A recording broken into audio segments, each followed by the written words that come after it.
pass through time, you to greet, it is an honour we should meet. I trust I find you in good health. Pray let me introduce myself. My name is Mary Trotter. I have history to tell. Morpeth is the town where first I came to dwell.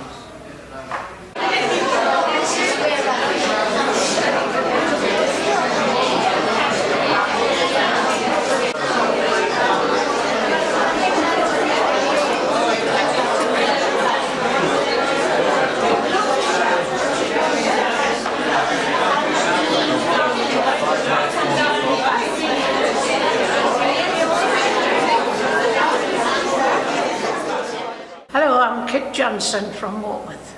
Okay, do you mind telling me how old you are? I'll be 82 in December. And I believe you're a born and bred Morpethian. Yes, I was. Phoenix Yard, Morpeth. And how long have you been coming to the Hollon tea? I think about 10 years now. And what's it like? What do you enjoy about it? Oh, it's lovely. I used to come, my mother used to come, and my aunties all used to come together.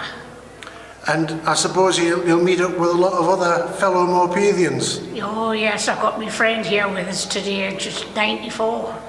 And do you have a bit of crack about the old days? Oh, aye, the day. What was Morpeth like when you were growing up? No, Morpeth's changed a great deal. Morpeth is. It's changed. For the better? Nah.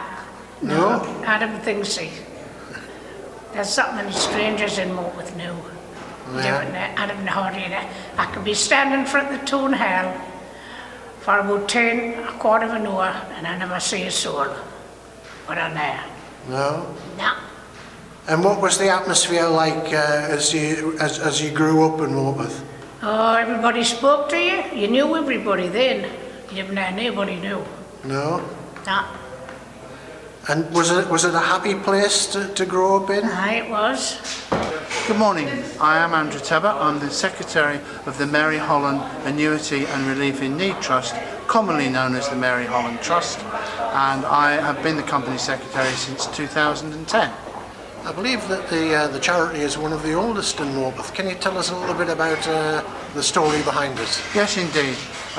This starts with a young girl called Mary Trotter, who was orphaned in India when her father and mother died during the Burma War in 1824. She was brought back to Morpeth to be brought up by her uncle, Dr. William Trotter, who was several times Mayor of Morpeth during the 1840s and 50s. She became what is effectively his practice manager. Through that she met Richard Hollon, a pharmaceutical rep.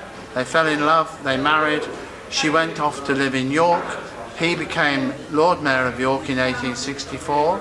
They had 25 years of very happy marriage, but sadly in 1880 she died, and Richard Hollon was so enchanted by her and by her love of Morpeth that he gave £5,000 to the then Corporation of Morpeth to set up the Mary Hollon Annuity and Coal Relief Fund, believe it or not. But the original idea was to have 25 annuitants to give them a liberal meat tea, and also at Christmas to give them 6 pounds of meat plus a ton of coal, which today would cost about £450, and we don't do that anymore. But the charity has developed over the years. For many years it lived hand to mouth, but they always tried to invest any spare money. Then in the beginning of the 21st century, the government and the Charity Commission said that local authorities should step aside from running charities and trusts, which is what then Castle Morpeth did, and it created this new trust, the Hollon Trust. It's now worth a lot of money, but we only spend the interest from our investments. We still run the Hollon Tea, which is incredibly popular in Morpeth, but we also give a lot of help to people who are genuinely in need and distress through the Citizens Advice Bureau, through Barnabas, through Contact, through the Wansbeck Valley Food Bank. So very much the Trust living in the 21st century as well as reflecting what goes right back to 1880.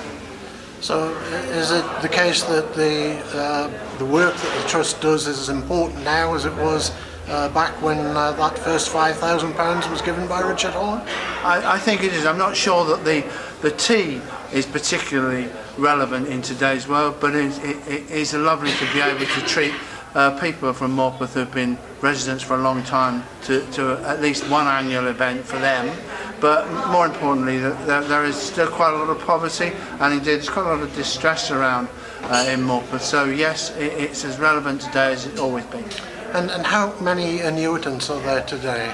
There are 75 annuitants who attend the tea, but once somebody becomes an annuitant, they remain an annuitant if they continue to live in Morpeth, and we give them a £30 gift each year as a recognition of their continuing membership of the Trust. So how does one qualify to become an annuitant? Simply, you have to be 75 years of age and lived in Morpeth for at least 15 years. They are the only two criteria.